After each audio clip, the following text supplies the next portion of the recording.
Hello दोस्तों, video में आपका स्वागत है। मैं हूं राकेश कुमार और आप देख रहे हैं GIS NCERT।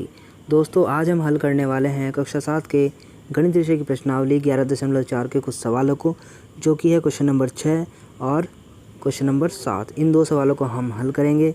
बाकी इससे पहले के जो जितने भी सवाल हैं उसको हम पहली वीडियो में हल कर चुके हैं। अगर आपने अभी तक वह वीडियो नहीं देखी है तो ऊपर आपको आई बटन पर लिंक मिल जाएगा, आप जा कर के उस वीडियो को भी देख सकते हो। ठीक है, तो फिलहाल हम आज की वीडियो को शुरू करते हैं। ये देखिए क्वेश्चन नंबर 6। 700 मीटर लंबे और 300 मीटर चौड़े एक आयताकार पार्क के मध्य से होकर जाते 10 मीटर चौड़े दो पथ बने हुए हैं, जो एक दूसरे पर परस्पर लंब और चौपड़ के आकार के हैं। इनमें से प्रत्येक पथ का क्षेत्रफल ज्ञात कीजिए तथा पार्क की भुजाओं को छोड़कर पार्क के शेष भाग का भी क्षेत्रफल ज्ञात कीजिए। उत्तर को हेक्टेयर में दीजिए। यहाँ पर इस क्वेश्चन के अंदर एक शब्द आया है चौपड़ के आकार। चौपड़ क्या होता है, उसका आकार कैसा होता है, उसके बारे में मैं बता रहा हूँ आपको। चौपड़ एक तरह का खेल होता है और उसका आकार कैसा होता है अभी आप इसके आंसर में समझ जाओगे। ठीक है, तो चलिए इसका आंसर देखते हैं। ये देखिए छठे क्वेश्चन का आंसर है। जैसा कि क्वेश्चन में कहा गया है, हमारे पास एक आयताकार पार्क है, मान लेते ABCD आयताकार पार्क है, और क्वेश्चन में इसकी लंबाई और चौड़ाई भी दी गई है। इसकी जो लंबाई है वो है 700 मीटर, चौड़ाई है 300 मीटर, ये हमने दिखा दी है बाहरी। और फिर कहा है कि इस पार्क के अंदर जो है दो आयताकार पथ बने हुए हैं। एक जैसे कि आप देख सकते हैं PQRS हो गया ये, ठीक है, और एक है EFGH, और ये जो पथ है परस्पर लंब डले हुए हैं, देखो, ठीक है, बिल्कुल लंब है, 90 के एंगल पे एक दूसरे को कट कर रहे हैं। इसके अलावा क्वेश्चन में एक शब्द आया है चौपड़, जिसका मतलब होता है एक प्रकार का खेल। तो यहाँ पर जो आकृति बन रही है इस प्रकार की प्लस जैसी, जो ये आकृति बन रही है प्लस जैसी, तो ये चौपड़ जैसी आकृति बन रही है। इसलिए क्वेश्चन में कहा है कि ये चौपड़ जैसी आकृति बनाता है, मतलब प्लस जैसा ये खेल होता है। तो इस प्रकार की आकृति बन रही है। इसके साथ साथ बीच में जहाँ पर ये कट कर रहे हैं, यहाँ पर एक हमने हिस्सा बना लिया है, इसका नाम लिखा है KLMN। ये बीच में एक वर्गाकार भाग हमने बना लिया है, यहाँ पर इसका नाम दे दिया हमने। ठीक है, एक चीज़ और भी थी, क्वेश्चन में कहा था कि जो ये पथ है, रास्तों की जो चौड़ाई है 10 मीटर है। देखो 10 मीटर, इधर से भी देखोगे तो ये भी 10 मीटर चौड़ाई का रास्ता, यानी कि 10-10 मीटर चौड़ाई के रास्ते हैं। ठीक है, क्वेश्चन के अंदर हमें कहा है कि हमें इन रास्तों का क्षेत्रफल ज्ञात करना है कि ये रास्ता कितना क्षेत्रफल घेर रहे हैं, इनका क्षेत्रफल क्या है, एक तो ये बताना है।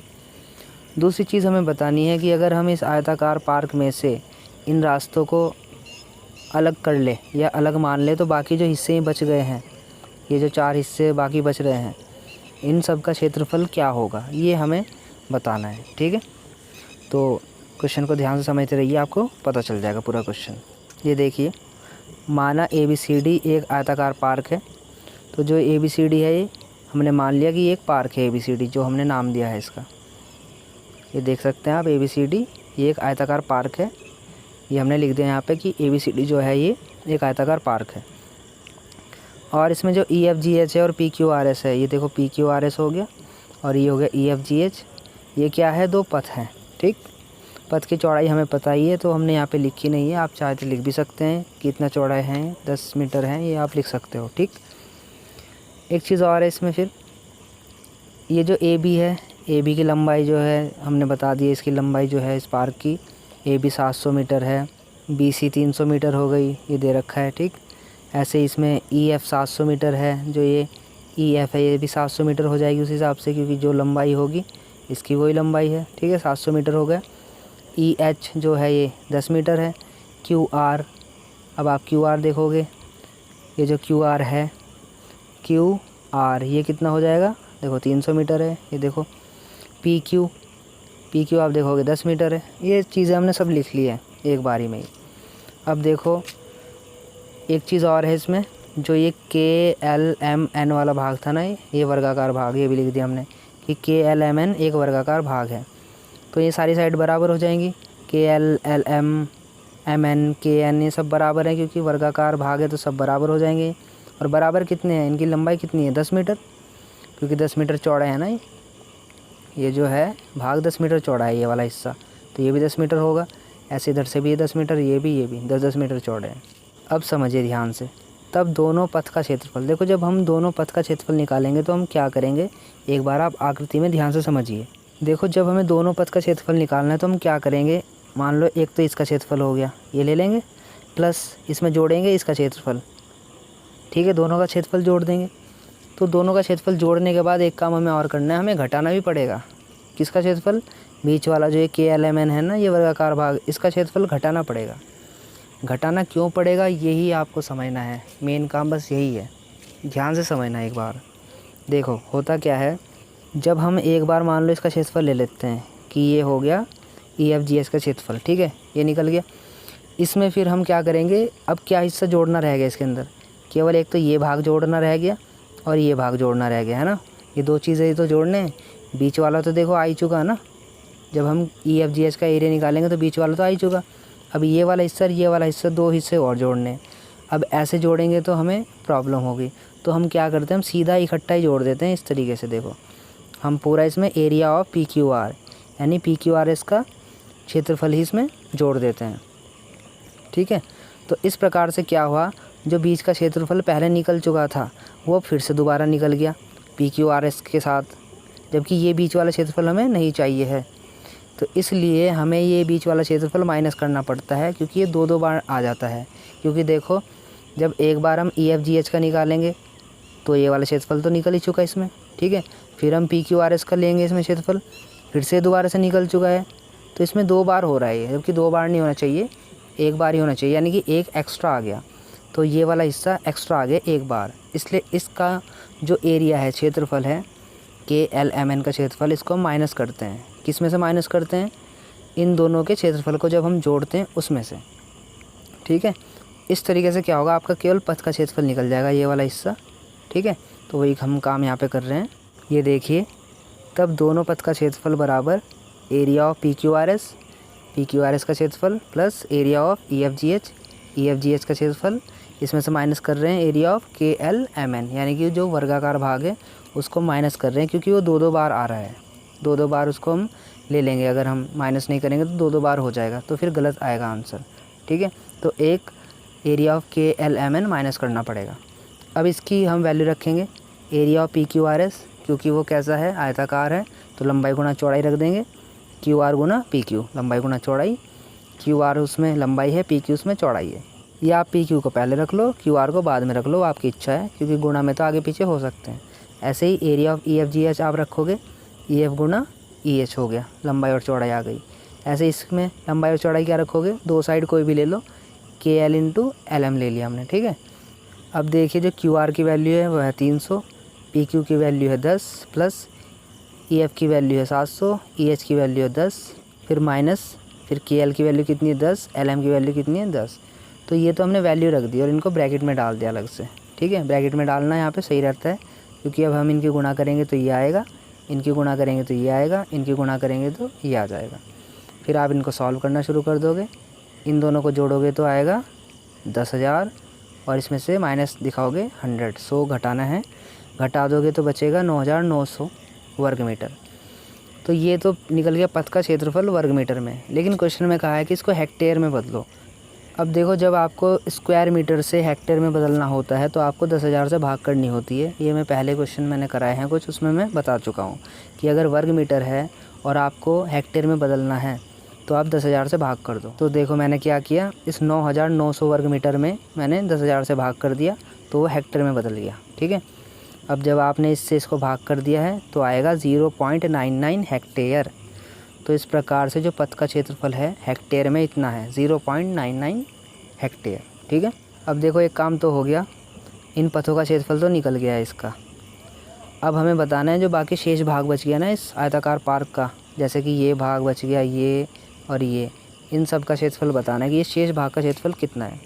तो देखो हम क्या कर सकते हैं शेष भाग का क्षेत्रफल निकालने के लिए, पूरे पार्क के क्षेत्रफल में से, यानी कि पूरे ABCD में से, ABCD का जो क्षेत्रफल है, एरिया ऑफ ABCD में से आपको क्या घटाना होगा, इन पथ का क्षेत्रफल घटा दोगे बस आप, तो क्या बच जाएगा, बाकी जो बच गया ये शेष भाग, ठीक है, ऐसे निकल जाएगा। तो शेष भाग का क्षेत्रफल निकालने के लिए आप क्या करोगे, एरिया ऑफ ABCD यानी पूरे पार्क के क्षेत्रफल में से पथ के क्षेत्रफल को घटा दोगे तो शेष भाग का क्षेत्रफल निकल जाएगा। ठीक है, तो यही काम करने वाले हम। देखिए ध्यान से, पार्क के शेष भाग का क्षेत्रफल बराबर एरिया ऑफ ABCD मतलब पूरे पार्क का क्षेत्रफल माइनस कर देंगे उसमें से दोनों पथों का क्षेत्रफल। तो एरिया ऑफ ABCD कैसे निकालोगे? लंबाई गुना चौड़ाई AB गुना BC माइनस दोनों पथों का क्षेत्रफल कितना था? 9900 वर्ग मीटर। अब AB की वैल्यू रख दी 700, BC की वैल्यू रख दी, माइनस बीच में ऐसे रहा, 9900 ऐसे रहा। अब इनकी गुणा करोगे तो आएगा 2,10,000 और ये 9,900 ऐसे रहेगा। अब आप इनको घटाओगे तो आएगा 2,00,100 वर्ग मीटर। तो वर्ग मीटर में निकल गया, लेकिन हमें निकालना है हेक्टेयर में। हेक्टेयर में निकालने के लिए 10,000 से हम भाग कर देंगे। देखो इसको भाग कर रहे हैं हम, भाग करने के बाद ये हेक्टेयर में बदल गया। अब भाग करने के बाद जो बचेगा वो आएगा 20.01 हेक्टेयर। जब आप 2,00,100 को 10,000 से भाग करोगे तो ये बच जाएगा 20.01 हेक्टेयर। तो इस प्रकार से जो है आपका पार्क का जो शेष भाग का क्षेत्रफल है वो भी निकल जाएगा। ठीक है, और हेक्टेयर में निकल गया वो।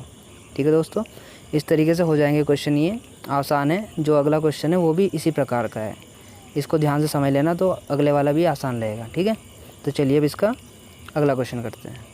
अब देखिए क्वेश्चन नंबर 7 है, 90 मीटर लंबाई और 60 मीटर चौड़ाई वाले एक आयताकार मैदान में 2 पथ बनाए गए हैं जो भुजाओं के समांतर हैं, एक दूसरे को लंबवत काटते हैं और मैदान के मध्य से होकर निकलते हैं। यदि प्रत्येक पथ की चौड़ाई 3 मीटर हो तो ज्ञात कीजिए। पॉइंट फर्स्ट है इसमें, पथों द्वारा आच्छादित क्षेत्रफल। पॉइंट सेकंड है, 110 रुपये प्रति वर्ग मीटर की दर से पथ बनाने का व्यय। तो देखिए यहाँ पर भी जो क्वेश्चन है उसी प्रकार का है, जैसा कि कोई एक खेत दे दिया है इस तरीके का, उसके बीच में 2 पथ बना दिए हैं ऐसे। तो पहला जो पॉइंट है वो है पथों द्वारा आच्छादित क्षेत्रफल, यानी कि पथ कितनी जगह घेर रहे हैं, पथ का क्षेत्रफल निकालना है। पहला पॉइंट तो ये काम करना है। दूसरा काम करना है, पथ बनाने के लिए 110 रुपये प्रति वर्ग मीटर की दर से कितना खर्च आएगा ये बताना है। 2 चीज़ें हैं। ठीक है, तो चलिए इसका आंसर समझते हैं। ये देखिए 7वें क्वेश्चन का आंसर है। जैसे कि क्वेश्चन में कहा गया है कि एक आयताकार मैदान है। ठीक है, इस मैदान का नाम ABCD ये मैंने रख लिया है, तो मैंने लिखा भी यहाँ पर कि माना ABCD एक आयताकार मैदान है तथा PQRS व EFGH 2 पथ है। इसमें 2 पथ बना दिए हैं मैंने ऐसे, PQRS और EFGH, ये 2 पथ हो गए। ठीक है, KLMN एक वर्गाकार भाग है और बीच में जो ये भाग बन रहा है KLMN ये एक वर्गाकार भाग है।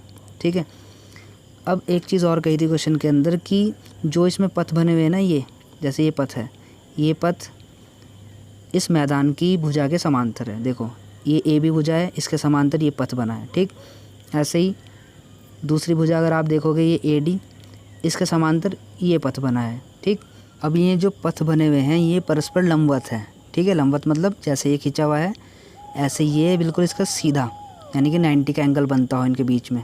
जैसे एक ये तो दूसरा ऐसे 90 का एंगल बनना चाहिए ऐसे बीच में, तो इनको हम लंबवत कहते हैं। तो ये पथ परस्पर लंबवत हैं।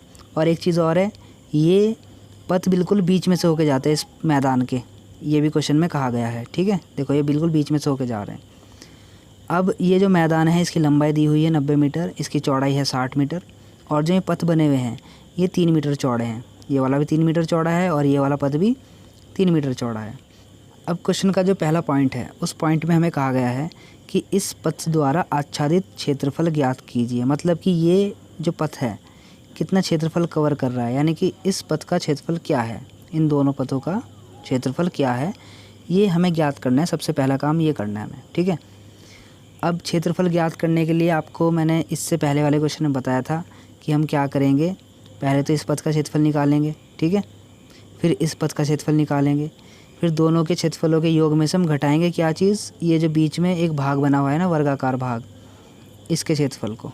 ठीक, अब जो ये वर्गाकार भाग है KLMN, इसकी भुजा कितनी होगी, जितनी पथ की चौड़ाई है, 3, इधर भी 3, इधर भी 3, इधर भी 3, वर्गाकार है तो सारी भुजाएं बराबर होंगी। ठीक है, तो एक बार हम इन चीज़ों को लिख सकते हैं यहाँ पे कि जो AB है वो है 90 मीटर, जो ये AB लंबाई है मैदान की 90 मीटर, और BC जो है चौड़ाई 60 मीटर। पी क्यू, जो पी क्यू है यहाँ पर 3 मीटर है, आप देख सकते हैं P Q 3 metre. Q R ये हो गया 60 मीटर, ठीक है। ई एफ़, ये देखो ई एफ़ ये वही हो गया 90 मीटर। ई एच वही 3 मीटर। तो पहले तो हमने ये इनकी वैल्यू लिख ली है, लंबाई चौड़ाई लिख ली है, क्योंकि ये भी आयत ही है। देखो एक तो पूरा मैदान है, ये भी आयत ही है, और जो ये पथ बने हुए हैं ये भी आयत ही है, ठीक है। और बस बीच में जो भाग है, बीच का भाग वर्गाकार है, ये वाला KLMN वाला, ठीक है। तो अब पथों का क्षेत्रफल निकालने के लिए हम क्या करेंगे, दोनों पथों का क्षेत्रफल निकालेंगे, इसका भी और इसका भी, उनको जोड़ेंगे, उसमें से घटा देंगे इस KLMN का क्षेत्रफल, जैसा हमने इससे पहले वाले क्वेश्चन में किया, ठीक है। तो देखिए ध्यान से, फर्स्ट पॉइंट है पथों का क्षेत्रफल। तो हम क्या करेंगे, एरिया ऑफ PQRS, यानी कि ये एक पथ है इसका क्षेत्रफल, प्लस एरिया ऑफ EFGH, ये दूसरा पथ है इसका क्षेत्रफल, इसमें से माइनस करेंगे एरिया ऑफ KLMN, यानी कि उस वर्गाकार भाग के क्षेत्रफल को माइनस कर देंगे। PQRS का क्षेत्रफल आप लिख सकते हो लंबाई गुणा चौड़ाई, PQ गुणा QR, ये आगे पीछे हो सकती है लंबाई और चौड़ाई, चौड़ाई की जगह लंबाई, लंबाई की जगह चौड़ाई हो सकती है, ठीक है, इससे कोई फ़र्क नहीं पड़ेगा। ऐसे यहाँ पर लंबाई गुणा चौड़ाई में EF गुणा EH या EH गुणा EF आप लिख सकते हो, कोई फ़र्क नहीं पड़ेगा। माइनस KLMN में कोई भी दो भुजाएं ले लीजिए आप, KL गुणा LM ले लो, क्योंकि इसकी भुजाएं तो सारी बराबर ही होते हैं, भुजा गुणा भुजा, ये तो सारी 3 ही रहेगी, तो कुछ भी लिख लो, इसमें दो भुजाएं ले लो बस। फिर इनकी वैल्यू रखना शुरू कर दो। PQ की वैल्यू है 3, QR की वैल्यू है 60, EF की वैल्यू है 90, EH की वैल्यू है 3, ऐसे ही KL गुणा LM। देखो इसकी तो सारी भुजाएं बराबर है, कितनी 3, तो 3 गुणा 3 लिख दो, यानी कि भुजा गुणा भुजा, क्योंकि वर्ग का जो क्षेत्रफल का फॉर्मूला होता है वो होता है भुजा गुणा भुजा, तो वही हमने यहाँ पे लिख दिया। और ये आयत थे तो इनकी लंबाई गुणा चौड़ाई वाला फॉर्मूला लगा दिया। अब आप इनकी गुणा करो, इनकी गुणा करेंगे तो आएगा 180, इनकी गुणा करेंगे तो आएगा 270, और इनकी गुणा करेंगे तो आएगा 9। इन दोनों को जोड़ोगे तो आएगा 450, ये माइनस का 9 ऐसे ही रहा, घटा लोगे 450 में से 9 को तो आएगा 441 वर्ग मीटर, यानी कि पथों द्वारा आच्छादित क्षेत्रफल कितना निकल गया है, 441 वर्ग मीटर, ठीक है। एक पॉइंट तो ये निकल गया। अब जिसका सेकंड पॉइंट है, सेकंड पॉइंट में कहा गया है 110 रुपये प्रति वर्ग मीटर की दर से पथ बनाने का व्यय, यानी कि पथ बनाना है, मतलब रास्ते के लिए जगह तो है, अब उस पर सीमेंट वगैरह करके पथ बना देना है, तो जो पथ बनाने का खर्चा आ रहा है वो आ रहा है 110 रुपये प्रति वर्ग मीटर, यानी कि 1 वर्ग मीटर पे 110 रुपये खर्चा, ठीक है। तो जो हमारा पथ है कितना था वर्ग मीटर, 441 वर्ग मीटर था, तो 441 वर्ग मीटर पे 110 रुपये प्रति वर्ग मीटर की दर से कितना खर्चा आ जाएगा, सीधी सी बात है, आप गुणा कर दोगे 110 की इस 441 वर्ग मीटर में गुणा कर दोगे तो आएगा 48,510 रुपये। तो 48,510 रुपये खर्चा आ जाएगा पथ को बनाने के लिए, किस दर से, 110 रुपये प्रति वर्ग मीटर की दर से।